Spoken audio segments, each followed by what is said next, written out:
मृत्यु के आनंदमय सत्य को जानेंगे हम, क्योंकि मृत्यु अभी तक लोग समझते हैं इस पृथ्वी लोक पर कि शोक का है, दुःख का घड़ी है, जबकि मृत्यु आनंद की घड़ी है। क्योंकि हम अपने परम लोक में अपने परम घर को जाते हैं, परम। और इसमें देखिए, इसमें दो किस्म हैं।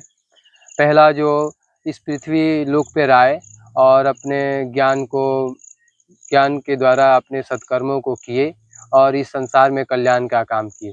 जो इस जगत में आकर के कल्याण का काम कर लिए, अब वो मृत्यु के पल अब वो मुक्त हो जाएंगे।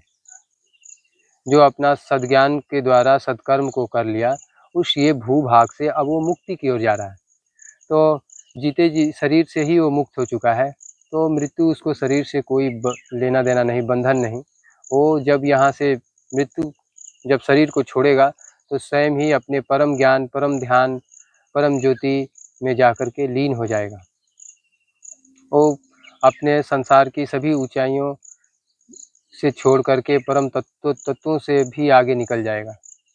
और इसलिए मृत्यु उनके लिए एक वरदान है कि इस जगत में अपने कल्याण को कर्म कर लिए, अब वो चले। जितने दिव्य पुरुष होते हैं, दिव्य शक्ति स्वरूप लोग होते हैं, यहाँ पर आते हैं, अपने कर्म करते हैं, सत्कर्म करते हैं, और वो लोग डायरेक्ट मुक्त हो जाते हैं। और एक दूसरे होते हैं जो आते हैं लेकिन संसार के मोह माया के बंधनों में फंस जाते हैं। वो बेचारे फिर फंस करके ऐसे हो जाते हैं कि अपने वो कर्म भूल जाते हैं। कर्म भूलने की वजह से जो ही वो यहाँ से जब उनकी मृत्यु होती है, तो मृत्यु होने के पश्चात जब वो सूक्ष्म रूप में होते हैं, तो ये जान पाते हैं कि हमने क्या गलती की है, क्या कर्म करने थे और क्या हमने कर्म नहीं किए। तो फिर उनकी पुनर्जन्म होते हैं इस पृथ्वी लोक पर। पृथ्वी लोक पर पुनर्जन्म होने के बाद वो फिर से अपना कर्म को सुधारते हैं, और उनको अपने कर्मों को सुधारने के लिए ही पुनर्जन्म होते हैं। कर्मों के बंधनों में फंसने के लिए पुनर्जन्म नहीं होते, यहाँ से मुक्ति पाने के लिए ही उनका पुनर्जन्म होता है।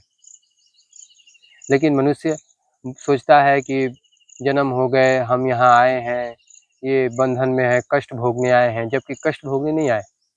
आप यहाँ से मुक्त होने के लिए इस पृथ्वी लोक पर आए हैं।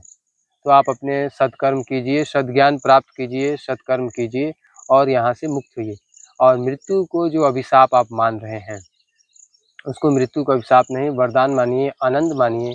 अपने परम ज्योति के पास जा रहे हैं, इसलिए आनंद में रहिए। तो मृत्यु को शोक की घड़ी नहीं, आनंद की घड़ी बनाइए, और हमेशा आप आनंद के पल में रहिए। और इस संसार में आप जिसको सभी लोगों को आप बना लेते हैं कि ये मेरा है, वो अपना है, ये अपना है, इसी के कारण ही आप सोचते हैं कि यहाँ तो जगत में मेरा सब कुछ है और यहाँ से छोड़ के जाएंगे तो दुख होगा। इसलिए आप ये सब के चक्करों में न फंसिए। आपका ये जब बाहरी दृष्टि से देखेंगे तो लगेगा इस संसार में सब कुछ, ये मेरा माता है, मेरा पिता है, भाई बहन बंधु सब लग रहे हैं। लेकिन जिस दिन आपकी आंतरिक जागृति होगी, आंतरिक दृष्टि खुलेगी, उस दिन लगेगा कि आप जान पाएंगे कि यहाँ पर कोई अपना नहीं है। आप स्वयं से यहाँ आए हैं और स्वयं से ही आप मुक्त होकर के चले जाएंगे। यहाँ आपको कोई मुक्त भी करने वाला नहीं है, कोई बांधने वाला भी नहीं है। आप खुद ही के कर्म के बंधनों में फंसते हैं और खुद ही के आप कर्मों के द्वारा मुक्त हो सकते हैं।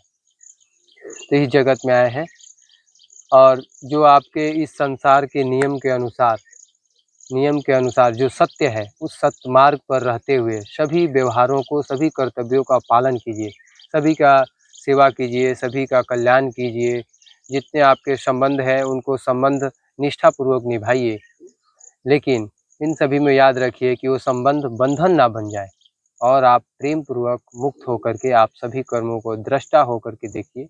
जब आंतरिक दृष्टि खुलेगी तब, इसलिए आप आंतरिक दृष्टि खोलिए। आंतरिक दृष्टि के लिए आप दिव्य पुरुषों के ज्ञान को जानिए, अनुभव को जानिए, और खुद भी उनका अनुभव कीजिए, एकांत में जा कर के अनुभव कीजिए और उसको साक्षात होकर के देखिए।